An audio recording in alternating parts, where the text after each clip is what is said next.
Ya, kita mulai lagi ya, lanjutkan ke pathway diagnosa keperawatan. Ya, tadi kita sudah berbicara tentang pengaruh trauma dada terhadap paru, kemudian kosta, kemudian jantung, ya, jantung, dan sekarang yang berikutnya terakhir yaitu terhadap pembuluh darah yang nanti akan menyebabkan perdarahan pada jaringan interstisium, termasuk perdarahan intraalveolar, ya. Nah, perdarahan ini akan menyebabkan adanya akumulasi cairan di torak, ya, kemudian menimbulkan hematorak, ya.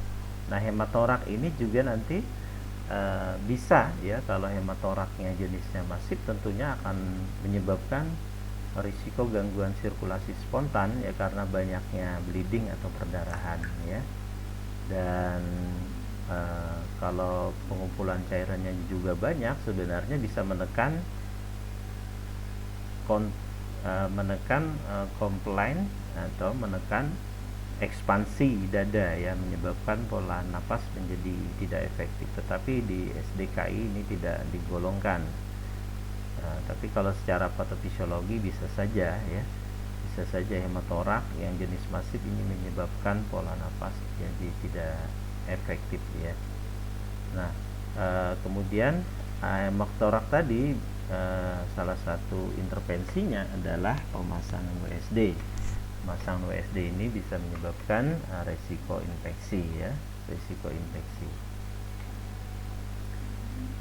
Demikian untuk fatwa diagnosa keperawatan. Kita lanjut, sehingga diagnosa keperawatannya apa saja. Yang pertama adalah gangguan pertukaran gas, ya, karena adanya alveoli paru yang kolaps, ya, proses difusi menjadi terganggu, ya. Apalagi ada area alveoli juga yang mengalami perdarahan, ya, proses difusi di situ jadi terhambat. Kemudian yang kedua adalah pola nafas tidak efektif, ya. Pola nafas tidak efektif akibat adanya deformitas, akibat adanya nyeri, bisa pasien juga cemas, ya. Rata-rata pasien yang mengalami sesak napas ini akan menimbulkan kecemasan yang cukup tinggi, ya. Kemudian resiko gangguan sirkulasi spontan, ya, akibat tamponade jantung, akibat adanya perdarahan, ya. Kemudian adanya nyeri akut akibat atau berhubungan dengan pleural chest, kemudian deformitas kosta, dan yang terakhir adalah risiko infeksi, yaitu akibat atau berhubungan dengan kerusakan integritas kulit, ya, atau juga adanya prosedur invasif pemasangan WSD dan alat-alat yang lain. Nah, sebelum kita melakukan perawatan di ruangan, ya, tentunya di gawat darurat atau di ruang gawat darurat atau di lokasi kejadian, ya, pre-hospital, ini kita harus melakukan pengkajian sirkulasi, ya. Ya, pengkajian sirkulasi, periksa frekuensi denyut jantung dan denyut nadinya, ya. Kemudian periksa tekanan darah, kemudian kita pantau dengan pulse oximetry, kemudian periksa pena leher atau warna kulit apakah ada cyanosis. Kemudian kita bisa melakukan pemberian resusitasi cairan dengan memasang IV light. Ini sangat tergantung dari tingkat shocknya, tingkat penurunan atau kehilangan cairannya. Kemudian bisa kita rencanakan torakotomi emergency, ya. Torakotomi emergency tadi di depan kita di awal saya sebutkan jika adanya perdarahan masif atau tidak diketahui adanya perdarahan yang terus-menerus, ya, 200 cc selama 2 jam berturut-turut, ya, per jam 200 cc per jam, dan terjadi perdarahan 200 cc per jam itu selama 2 sampai 3 jam berturut-turut, ya, atau dalam 24 jam 1500. Ya, ini bisa dilakukan torakotomi eksplorasi, ya. Kemudian berikutnya airway, pastikan patensi atau patennya jalan nafas, ya. Kemudian dengarkan suara nafas, perhatikan adanya retraksi otot pernapasan dan gerakan dinding. Kemudian manajemen, ya, manajemen airway yaitu dengan inspeksi orofaring secara cepat dan menyeluruh, lakukan chin lift dan jaw thrust, dan hilangkan benda yang menghalangi jalan nafas. Kemudian kemudian lakukan reposisi kepala, ya, kemudian pasang neck collar. Jadi ketika ada trauma dada, ya, atau trauma apapun, kita harus mencurigai adanya trauma leher atau trauma kepala dengan memasang neck collar. Nah, jika perlu dilakukan krikotiroidotomi atau tracheostomi atau intubasi, ya. Ini pertimbangannya nanti bisa di lapangan atau tentunya di UGD nanti, ya. Kemudian breathing, ya, lakukan pengkajian, periksa frekuensi nafas, ya, perhatikan gerakan respirasi, kemudian palpasi torak, ya, kesimetrisannya kiri dan kanan, kemudian lakukan auskultasi, dengarkan bunyi napasnya, ya, apakah ada atau tidak. Lakukan bantuan ventilasi bila perlu dengan menggunakan back valve mask, ya, atau yang biasanya disebut tumble back, ya. Kemudian lakukan tindakan bedah emergensi untuk mengatasi tension pneumotorak, open pneumotorak, hematorak, atau flare chest.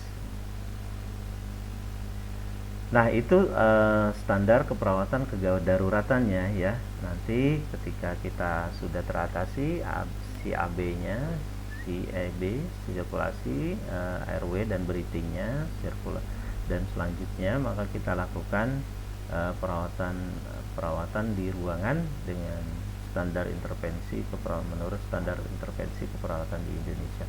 Untuk gangguan pertukaran gasnya mulai dari UGD, kemudian dari transportasi, ya, sampai ke ruangan, ini kita harus selalu melakukan pemantauan respirasinya. Pemantauan respirasinya apa? Yaitu tanda-tanda adanya sianosis yang paling penting, ya. Kemudian kita juga bisa melakukan monitoring analisa gas darah, ya. Kemudian bisa melakukan pengkajian CRT, ya, capillary refilling time-nya, ya, di pemantauan. Kemudian selalu mengukur